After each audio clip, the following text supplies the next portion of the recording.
안녕하세요. 오늘은 많은 기존교회에서 가르치는 교리와는 좀 다른 관점에서요. 오직 성경만을 근거로 해서 성경을 한번 해석해 보려고 합니다. 여기서 시작되는 아주 깊은 질문 하나를 같이 따라가 보시죠. 모든 이야기의 시작은요, 바로 이 질문에서부터입니다. 위대한 선지자, 침례 요한이 감옥에서 예수님께 보낸 질문인데요.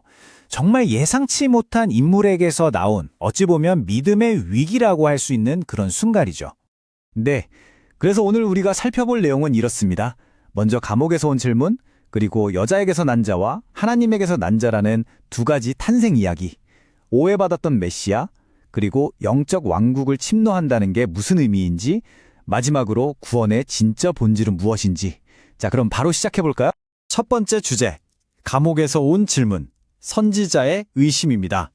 아니, 요한은 바로 그 예수를 메시아라고 사람들 앞에서 선포했던 사람이잖아요. 그런데 그런 그가 감옥에서 이런 질문을 보냈다니 정말 충격적이지 않나요? 아니, 예수님한테 직접 침례까지 줬던 사람이 갑자기 왜 이런 의심을 품게 된 걸까요? 이 해석에 따르면요, 그건 요한의 믿음이 부족해서가 아니라고 합니다.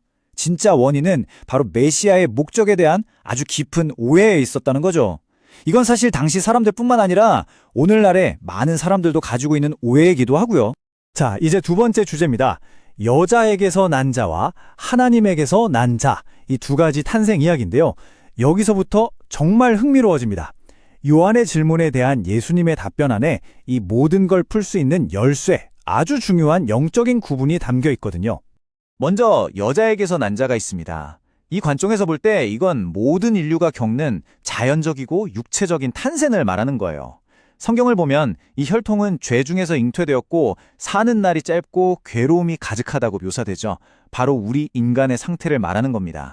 그런데 이것과 완전히 대조적으로 하나님께서는 하나님에게서 난 자라는 개념을 말씀하십니다.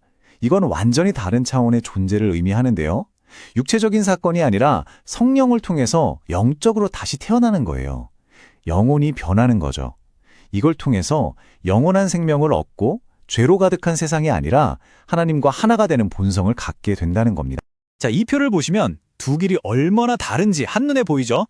여자에게서 난 자는 기원이 육체적이고 본성은 죄에 가깝고 수명은 일시적이며 세상의 일에 초점을 맞춥니다. 그 가장 위대한 예가 바로 침례 요한이었고요. 반면에 하나님에게서 난 자는 기원이 영적이고 본성은 거룩하며 수명은 영원하고 하늘의 왕국에 초점을 맞춥니다. 그 완벽한 예가 바로 예수 그리스도이시죠. 그러니까 예수님께서 요한을 가리켜 여자에게서 난 자 중 가장 위대하다고 칭찬하시면서도 하나님에게서 나서 천국에 들어간 자는 아무리 작아도 요한보다 크다고 말씀하신 이유가 바로 여기에 있는 겁니다. 정말 엄청난 선언이죠. 자, 세 번째 주제, 오해받은 메시아입니다. 세상의 왕이었을까요? 아니면 영적인 구원자였을까요? 방금 본 두 가지 탄생의 개념을 생각하면 요한이 왜 의심했는지 이제 좀 이해가 되시죠?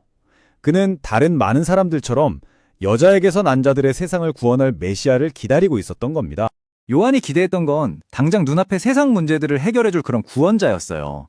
자기를 이 물리적인 감옥에서 꺼내주고 로마의 압제에서 나라를 해방시켜주고 가난 같은 현실적인 문제들을 해결해주는 그런 정치적인 영웅을 기대했던 거죠.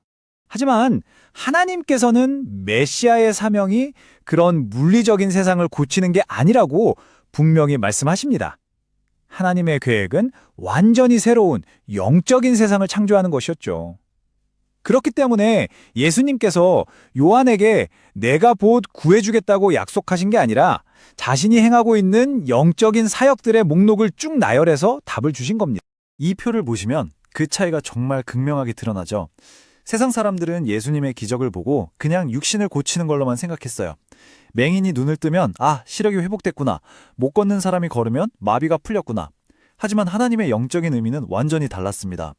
맹인이 본다는 건 진리를 보는 영의 눈을 뜨게 한다는 뜻이었고 못 걷는 자가 걷는다는 건 영원히 하나님의 길을 걷게 된다는 의미였어요.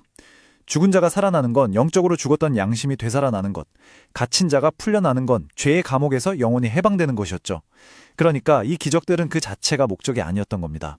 메시아의 진짜 목적인 더 깊은 영적 치유를 가리키는 하나의 표적, 즉 사인이었던 거죠. 자, 네 번째 주제로 넘어가 보겠습니다. 영적 왕국을 침노한다는 것. 이건 또 다른 종류의 전쟁을 의미합니다. 물론 이런 영적인 사명은 당연히 어떤 충돌을 일으키게 되는데요. 하지만 이것 역시 요한이 기대했던 그런 종류의 전쟁과는 완전히 달랐습니다. 성경에 이런 구절이 있죠. 침례 요한의 때부터 지금까지 천국은 침노를 당하나니 침노하는 자는 빼앗느니라. 여기서 침노라는 단어를 들으면 뭔가 물리적인 폭력, 힘 이런 게 떠오르잖아요. 그런데 여기서 말하는 침노는 그런 뜻이 전혀 아니라고 합니다. 여기서 왕국을 침노한다는 건요, 영적인 정복을 의미합니다. 마치 이스라엘 백성이 약속의 땅을 정복했던 것처럼 인간이 만들어 놓은 잘못된 종교 시스템이나 세상적인 가치관에서 아주 힘써서 벗어나서 하나님의 영적인 왕국, 그 약속을 붙잡는 행위를 말하는 거죠. 이건 그러니까 참된 믿음의 영역을 차지하고 있는 거짓되고 인간 중심적인 교리들과 맞서 싸우는 거룩한 전쟁인 셈입니다. 자, 이 모든 영적인 여정의 최종 목적지는 어디일까요? 바로 구원의 참된 본질, 영원한 유산을 닫는 것입니다. 그럼 이 관점에서 말하는 구원이란 뭘까요? 핵심은 이겁니다. 구원은 단순히 이 땅에서 잘 살다가 천국 가는 그런 육신에 대한 보상이 아니라는 거예요. 하나님의 계획은 우리가 이 질그릇처럼 일시적인 몸을 벗어버리는 데 있습니다. 우리의 진짜 자아는 내면의 영이고요. 영원한 생명을 상속받으려면 이 영이 반드시 거듭나야 한다는 거죠. 그래서 세상적인 기대에만 매달리는 사람들은 결국 바깥 어두운 데 남겨질 위험이 있다는 겁니다. 결국 우리의 영원한 운명은 육적인 길이냐 영적인 길이냐 어떤 길을 선택하느냐에 따라 결정된다는 이야기입니다. 이게 바로 예수님께서 요한에게 보내신 마지막 메시지의 핵심이었습니다. 누구든지 나로 말미암아 실족하지 아니하는 자는 복이 있도다. 이건 정말 강력한 경고죠. 우리를 가장 크게 넘어지게 만드는 걸림돌이 뭐냐? 바로 메시아는 이런 사람일 것이다, 이런 일을 해줄 것이다 하는 우리 자신의 세상적인 기대라는 겁니다. 자, 그렇다면 이 해석은 오늘 우리에게 아주 중요한 질문을 던집니다. 만약 구원이라는 게 우리의 존재 자체를 다시 정의해야 하는 영적인 거듭남이라면 지금 우리의 신앙은 어디에 초점을 맞추고 있을까요? 이 잠깐뿐인 삶의 문제들을 해결하는 데 온통 집중하고 있나요? 아니면 영적인 왕국에 들어가기 위해 반드시 필요한 그 완전한 변화를 추구하고 있나요? 한번 깊이 생각해 볼 문제인 것 같습니다. 오늘 설명해드리니 해석에 공감하시거나 좀 더 깊이 알아보고 싶으신 분들은요, 다음 카페 금기름 붓는 집을 한번 방문해 보시면 더 많은 자료를 찾아보실 수 있을 겁니다. 오늘 준비한 내용은 여기까지입니다. 들어주셔서 감사합니다.